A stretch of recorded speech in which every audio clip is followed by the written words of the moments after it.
اسلامی نقطہ نظر سے اپنا شریک سفر چننے کا کس کو، مرد کو کس حد تک اختیار حاصل ہے، عورت کو کس حد تک اختیار حاصل ہے، کون اس کا فیصلہ کرے گا کہ کس سے شادی کرنی چاہیے، اس کے لیے اسلام نے کیا طریقہ کار یا معیار مقرر کیے ہیں، اس کے متعلق میں درخواست کروں وزیر احمد خان صاحب سے اس پر آپ روشنی ڈالیں۔ جی، بات دراصل یہ ہے کہ جس طرح محترم کالوں صاحب نے بڑی تفصیل کے ساتھ بیان کیا ہے کہ اسلام نے اس کے قواعد و ضوابط بیان کیے ہیں، انہی قواعد و ضوابط کے تابع اسلام نے پسند یہ کیا ہے کہ ماں باپ جو بچوں کے پیدائش جن کے ذریعے ہوتی ہے ان کو یہ حق دیا ہے کہ ان کی مرضی اور ان کے مشورے سے آگے جو رشتے تلاش کیے جائیں، لیکن اس کے ساتھ ساتھ اسلام نے ایک لڑکے کو، ایک مرد کو، ایک بالغ لڑکے کو یہ اختیار دیا ہے کہ وہ اپنے پسند سے اپنا شریک سفر، اپنا شریک حیات تلاش کر سکتا ہے، اور اسی طرح عورت کو بھی یا لڑکی کو بھی یہ اختیار ہے کہ اس کی پسند کو مد نظر رکھا جائے اور اس کی رضامندی سے اس کا رشتہ طے کیا جائے۔ والدین دراصل ایک نگران کی حیثیت رکھتے ہیں، اور وہ اس لیے ہیں تاکہ جو بچے ہیں وہ کوئی غلط فیصلہ نہ کر پائیں، اس لیے ان کی بچوں کی رہنمائی کے لیے ان کا مشورہ اور ان کی گائیڈنس جو ہے اس کو اسلام نے ساتھ رکھا ہے، پسند کیا ہے۔ اور مرد کو یہ اختیار ہے کہ وہ اپنے متعلق خود فیصلہ کر لے، اور عورت کو یہ کہا کہ وہ خود فیصلہ کرنے کی بجائے اپنے کسی اس کے فیصلے کے ساتھ سپورٹنگ کے طور پر یا اس کی مدد کے لیے ایک کوئی اس کا مرد رشتہ دار بھی ہونا چاہیے۔ اسی لیے حضور صلی اللہ علیہ وسلم نے یہ فرمایا، مستحسن اس کو قرار دیا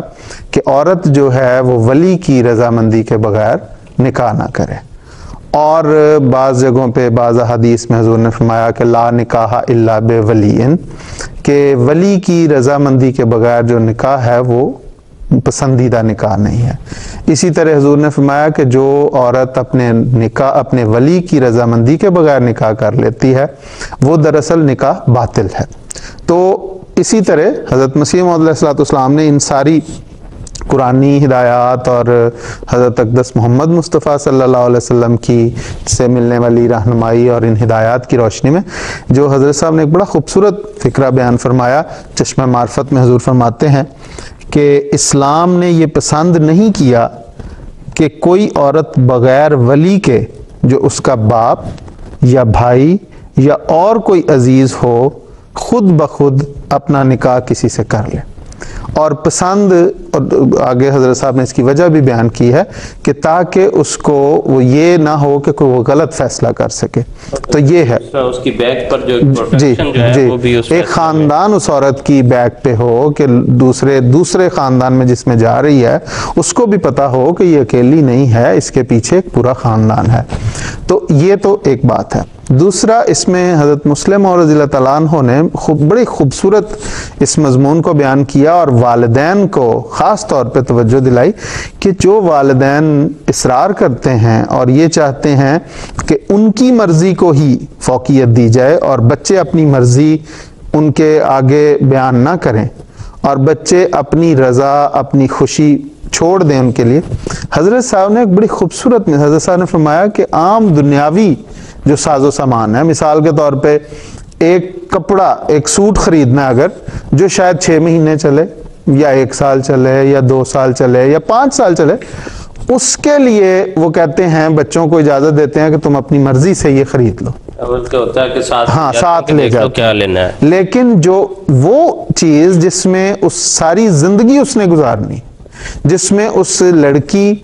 کی اگر رضامندی نہیں ہے تو اس کا وہ جو دونوں خاندانوں کا جو جینا حرام ہو جاتا ہے، ایک جہنم بن جاتا ہے، یا لڑکے کو اگر وہ لڑکی پسند نہیں ہے تو یہ ایک بہت بڑا ایک المیہ ہوتا ہے، تو اس میں والدین جو ہے وہ بچوں کو اختیار نہیں دیتے۔ اس لیے حضرت صاحب نے یہ مثال دے کے حضرت مسلم اور رضی اللہ تعالیٰ عنہ نے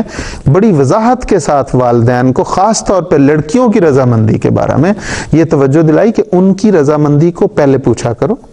پھر اس کے بعد انہیں مشورہ دو۔ اور جہاں تک جیسے میں نے عرض کی کہ ولی کی رضامندی اس لیے ضروری ہے کہ اگر کوئی لڑکی کو غلط فیصلہ کر رہی ہے تو پھر اس کو سمجھایا جائے۔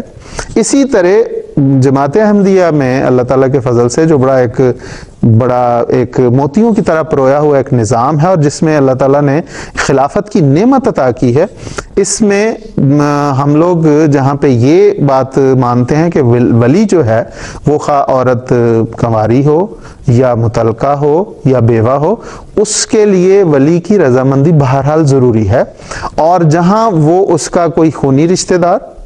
مرد رشتہ دار ہو سکتا ہے ولی، وہاں پہ اگر وہ ولی اس پہ زیادتی کر رہا ہے تو پھر ایسی عورت کو یہ اختیار ہے، ایسی لڑکی کو یہ اختیار ہے کہ وہ حضرت خلیفۃ المسیح کی خدمت میں لکھے کہ میرے والد یا میرا بھائی جو بھی اس کا ولی ہے وہ میرے سے میری رضامندی کے بغیر زبردستی کر رہا ہے۔ تو ایسی صورت میں اللہ تعالیٰ کے فضل سے سسٹم موجود ہے، نظام ہے۔ حضرت صاحب کی نیابت میں حضرت صاحب اپنی نمائندگی میں کسی کو اس کا وکیل یا ولی مقرر کر دیتے ہیں، جس کی اور یا پہلے اس کے جائز ولی جو ہے اس کو سمجھایا جاتا ہے۔ تو بہرحال جو خلاصہ کلام یہ کہ جہاں پہ عورت کے لیے یہ ضروری قرار دیا کہ وہ اپنے ولی کی رضامندی کو ساتھ لے، وہاں پہ والدین کو خاص طور پہ یہ توجہ دلائی کہ بچوں کی جنہوں نے زندگی گزارنی ہے ان کی رضامندی کو فوقیت دو۔ اگر وہ کوئی غلط فیصلہ کر رہے ہیں تو ان کو سمجھاؤ اور وہ سمجھ جاتے ہیں، لیکن اگر کوئی ایسی بات نہیں تو ان کی رضامندی کو ہی فوقیت دینی چاہیے، اور انہی کو یہ اختیار ہے کہ وہ اپنا شریک سفر، شریک حیات چنے۔ عورت کو بھی یہ حق حاصل ہے اور مرد کو بھی یہ حق حاصل ہے۔ اور بالعموم جو اسلام سے دور جو لوگ ہیں، جو دور کی نظر سے سائڈ پہ کھڑے ہو کے دیکھتے ہیں، جن میں یہ ایک تاثر پایا جاتا ہے کہ گویا عورتوں کو اسلام میں بالکل بولنے کی اجازت نہیں ہے، اور وہ جہاں چاہیں اس کو کان سے پکڑ کے روانہ کر دیں کہ آپ کی شادی یہاں طے ہو گئی ہے، جیسے آپ نے بیان کیا۔ یہ تصور بالکل جو ہے وہ غلط ہے۔ اصل میں محترم کالوں صاحب نے ایک بہت خوبصورت لفظ استعمال کیا تھا کہ اسلام نے شتر بے مہار نہیں چھوڑا کسی مرحلے میں، وہ زندگی کا مرحلہ ہو یا دین کا معاملہ ہو، ہر معاملے میں کچھ قواعد و ضوابط بیان کیے ہیں اور وہ اس زندگی کو خوبصورت گزارنے کے لیے بیان کیے۔ ابھی یہاں پہ جو بات ہو رہی ہے، جو لوگ اس کو جیسے آپ نے فرمایا کہ جو دور ہیں اسلام سے، وہ جو اس کو ایک سمجھتے ہیں کہ قید ہے، ایک زبردستی ہے اور اس کو پکڑ کے دوسرے کے سپرد کر دیا جاتا ہے، اگر ان لوگوں کی زندگیوں کو دیکھا جائے جن کے پیچھے، عورتوں کے پیچھے والدین، مردوں کا ایک خاندان کی سپورٹ نہیں ہوتی، ان کا پھر یہ حال ہوتا ہے کہ وہ بیچاریاں کبھی اس در پہ رول رہی ہوتی ہیں، کبھی اس در پہ در بدر ہو رہی ہوتی ہیں۔ تو اس لیے یہ چیز جو ہے، یہ تو اسلام نے عورت کی حفاظت کے لیے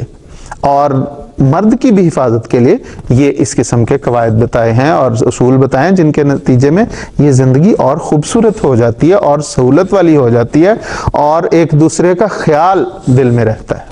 جی بالکل ٹھیک ہے ظاہر صاحب۔